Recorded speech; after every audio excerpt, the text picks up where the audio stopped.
తెలంగాణలో మరో వారం పాటు వర్షాలు కురుస్తాయని హైదరాబాద్ వాతావరణ కేంద్రం తెలిపింది. ఈ నెల 8 నుంచి 14 వరకు ఆదిలాబాద్, ఆసిఫాబాద్, మంచిర్యాల, నిర్మల్, నిజామాబాద్, జగిత్యాల, సిరిసిల్ల, కరీంనగర్, పెద్దపల్లి, భూపాలపల్లి, ములుగు, కొత్తగూడెం, ఖమ్మం, నల్గొండ, సూర్యాపేట, మహబూబాబాద్, వరంగల్, హన్మకొండ, జనగామ, భువనగిరి జిల్లాల్లో తేలికపాటి నుంచి మోస్తరు వానలు పడతాయని అంచనా వేసింది.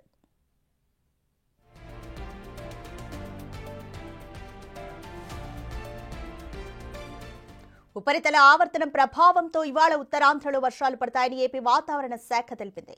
శ్రీకాకుళం, విజయనగరం, పార్వతీపురం, మన్యం జిల్లాల్లో అక్కడక్కడ పిడుగులతో కూడిన తేలికపాటి నుంచి మోస్తరు వర్షాలు కురిసే ఛాన్స్ ఉందని తెలిపింది. నిన్న ఉత్తరాంధ్రలోని చాలా ప్రాంతాల్లో భారీ వర్షాలు కురిశాయి.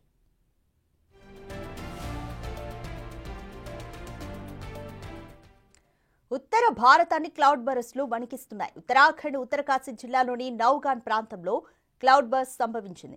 కుండపోత వర్షం, వరదలకు చాలా ఇళ్లు బురదలో కూరుకుపోయాయి, బైకులు కొట్టుకుపోయాయి. క్లౌడ్ బర్స్ట్ కు ముందే స్థానికులు ఇళ్లను ఖాళీ చేయడంతో ప్రాణాపాయం తప్పింది.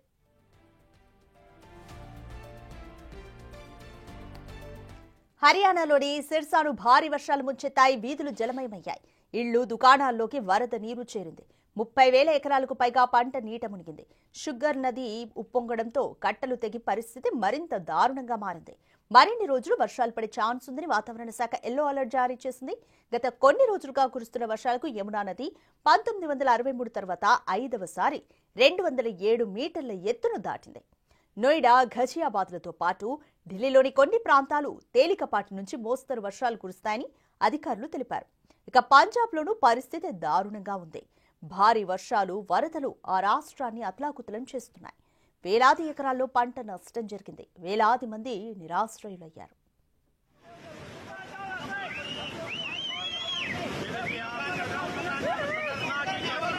पड़ चुका है।